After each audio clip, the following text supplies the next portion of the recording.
My name is Charlotte Littler and I work for Eurofins Forensic Services. Forensic services, what does that mean? So we are like an outsourced company for the police to submit all of their forensic evidence to. So that involves burglaries and robberies and Yeah, pretty much murders. any crime you can imagine that involves body fluid, possibly. Oh my goodness. We get it.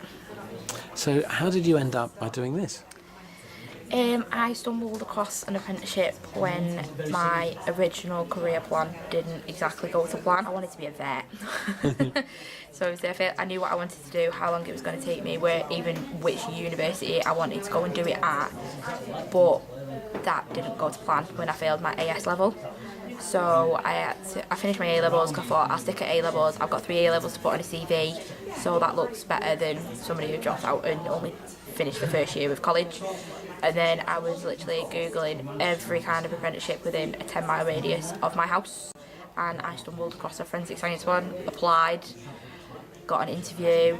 In the meantime, I had an interview for a business admin apprenticeship as well. I got the phone call within 2 days of each other that I got them both. I had to make a decision on what to do, and I obviously picked the forensic science one because which one sounds cooler, forensics or business? So for those of you who don't really know what forensic science means, what does your daily job entail at the moment? So my day-to-day job is I will go into work, I'll have a case allocated to me that's been submitted by the police.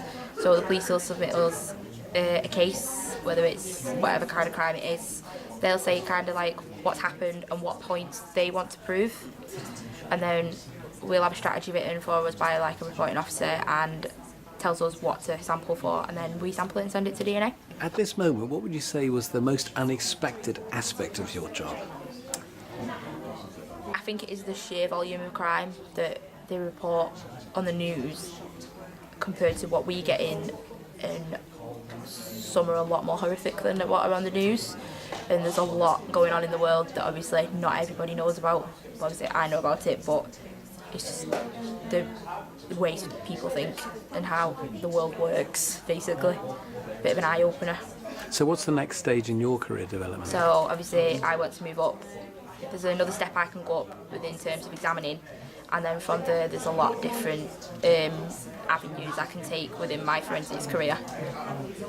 And so what advice would you give to another 16 or 17-year-old whose career ideas might have got slightly derailed? I'd say don't give up. Don't just go for whatever. I'd say definitely do your research. Apprenticeships, even if it's something vague like business, it gets your foot in the door and gets you experience. That's not any money, which is always great, but it gets you real life experience, because you can't get experience without having a job, but you can't get a job without having experience. So an apprenticeship in anything, it gets you a qualification, it gets you real life work experience in a workplace. And do you enjoy what you do? I love my job, yeah. Oh, you love it? Yeah, I love my job. Definitely see myself having a proper career in forensics now. Fantastic. Do you have to be good at science and maths?